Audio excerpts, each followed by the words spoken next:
한편 민주당에서는 강도영 해양수산부 장관 후보자의 사퇴를 주장하며 과거 음주운전 전력을 문제 삼고 있는데요. 민주당 내부에서 음주운전이 문제라면 누가 떠오르지 않느냐라는 내부의 문제 제기가 나왔습니다. 강도영 해수부 장관 후보자의 음주운전 전력을 민주당에서 문제 삼고 나섰습니다. 어기구 민주당 의원, 2020년 박모 교육부 장관 후보자도 음주운전으로 자진 사퇴했다라며 사퇴를 요구하고 나섰습니다. 자, 그러자 민주당 내부에서 이원욱 의원이 이렇게 비판했습니다.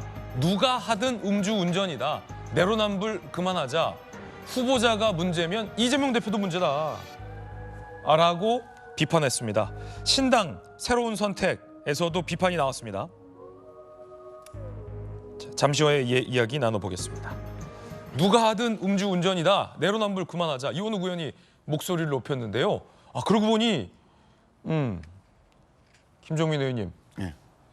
후보자가 음주운전 과거 전과가 문제면 대표도 음주 전과가 있네요. 이게 이원욱 의원이 얘기하고 싶었던 것은 결과적으로 내로남불 그만하자라는 것이긴 하지만 대표의 여러 가지 리스크 때문에 야당이 야당다운 목소리를 못 내고 있는 것 아니냐라는 것을 지금 말하고 싶은 거 아닌가요? 그렇죠. 그건 이제 지난 1년 반 동안 민주당의 상황이었고요. 그런 점에서 이제 이번 총선에서 윤석열 정권을 우리가 심판하자. 문제다. 이 얘기를 세게 하고 김건희 특검해야 된다. 또 왜 국민의힘은 윤석열, 김건희 방탄하느냐. 이걸 해야 선거가 될 거 아닙니까? 예. 공세를 할 거 아니에요. 그럼 계속 할 때마다 너는 뭔데? 니네는 뭔데? 하고 계속 내로남불 공격이 와요. 반격이 와요. 그럼 계속 이렇게 이거 카운터 블로를 맞는 상황이 되잖아요. 그럼 선거하기가 쉽지가 않아요, 사실은. 그래서 이제 지금 이원욱 의원이 문제 제기를 한 건데 저게 뭐 저 음주운전 사건에 대한 우리의 자세, 태도, 내로남불 하지 말자. 저것도 중요하지만 저는 민주당이 총선에서 과연 윤석열 정권을 제대로 심판할 수 있을 것이냐 이거하고도 관련된 문제라고 봅니다. 과연 당대표가 이재명 당대표로 있을 때 뭐 이재명 대표가 집에 가라는 얘기는 아니에요. 뭐 그렇다고 뭐 몰아내자는 얘기도 아닙니다. 과연 이재명 대표를 간판으로 선거를 치르는 게 윤석열 정권 심판하는 길 맞냐. 그렇게 해서 심판할 수 있냐. 오히려 윤석열 정권 심판을 또 가로막는 거 아니냐. 네. 저는 그런 메시지가 담겨 있다고 봅니다. 그렇군요. 음주 전과가 논란이 돼서 또 다른 논란이 일고 있는데 이 신당 새로운 선택에서 이재명 대표의 측근으로 분류되고 있는 강위원 특보 이번 총선을 민주당 간판으로 준비하고 있는데 음주운전 2번 전력을 문제 삼고 나섰습니다. 특히나 두 번째 걸렸을 때는 무면허였다라고 주장이 나왔습니다.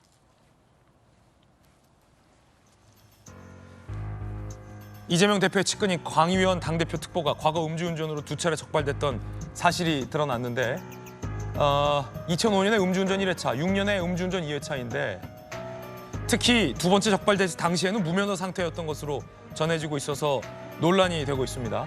그러면서 새삼스럽지 않다. 그 당 선배들이 세워놓은 아름다운 전통에 따른 것이냐라고 비판했습니다.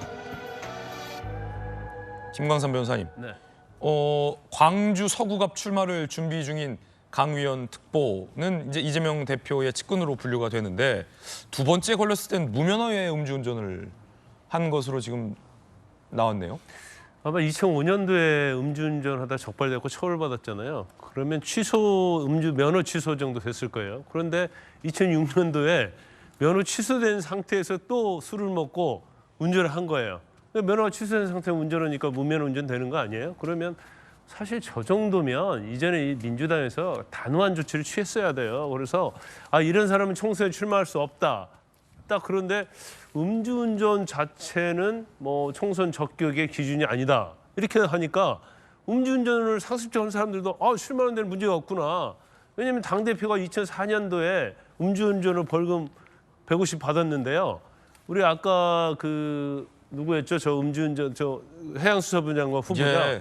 그 사람도 똑같이 2004년도에 벌금 150만 원 받았어요.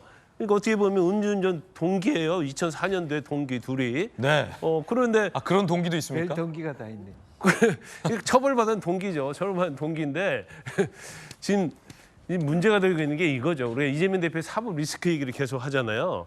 그러면 본인의 어떤 범죄 전력 또는 현재 범죄 혐의와 관련해서 문제가 있기 때문에 공천 과정에서랄지 아니면 뭐 당의 어떤 지위 그런 거에 있어서도 그걸 잣대로 들여다보지 못했는데 예. 거기서 더 나가서 이제 청문회 같은데 그럼 청문회에서 공격을 해야 하는 거 아닙니까?